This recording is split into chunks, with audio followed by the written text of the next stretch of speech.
আমরা বাঙালিরা প্রত্যেকেই কোজাগরী লক্ষ্মী পূর্ণিমার পুজো করে থাকি।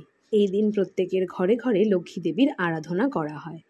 আসুন জেনে নেওয়া যাক এই কোজাগরী কথার আসল তাৎপর্যপূর্ণ ব্যাখ্যাটাই বা কী। কোজাগরী শব্দটি এসেছে সংস্কৃত শব্দ কোজাগর্তি থেকে, যার অর্থ হলো কে জেগে আছো। প্রচলিত বিশ্বাস অনুসারে কোজাগরী পূর্ণিমার রাতে দেবী লক্ষ্মী পৃথিবীতে নেমে আসেন এবং ঘরে ঘরে ঘুরে দেখেন কে রাত জেগে তার আরাধনা করছেন। যিনি জেগে থাকেন দেবী তাকে ধন, সম্পদ ও সৌভাগ্য দান করে থাকেন।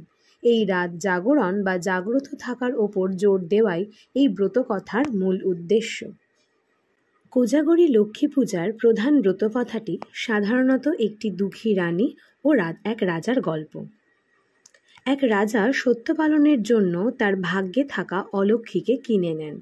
ফলস্বরূপ তার গৃহ থেকে একে একে ভাগ্যলক্ষ্মী, যশলক্ষ্মী, কুললক্ষ্মী এবং ধর্ম বিদায় নিতে শুরু করেন। রাজা যখন দেখেন ধর্মও চলে যাচ্ছেন, তখন তিনি ধর্মকে সত্যের দোহাই দিয়েই থাকতে অনুরোধ করেন। কিন্তু তার পত্নী রানী রাজার দুঃখের কারণ জানতে জেদ করেন। রাজা বলেন যে কথা বললে তার মৃত্যু হবে। তবুও রানী জানার জন্য অনড় থাকেন।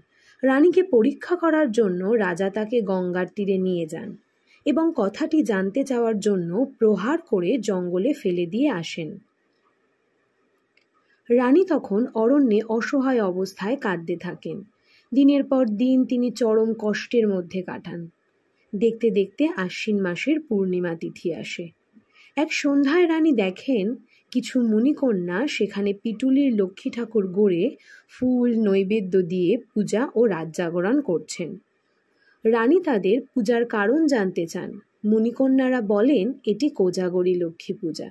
এই ব্রত পালন করলে অলক্ষ্মী দূর হয় এবং মা লক্ষ্মীর কৃপা লাভ হয়। রানী তাদের কাছ থেকে পিটুলি চেয়ে নিয়ে নিজেই লক্ষ্মী ঠাকুর গড়ে ব্রত পালন করেন এবং রাত জাগরণ করেন। ব্রত পালনের ফলে তার অলক্ষ্মী দূর হয়।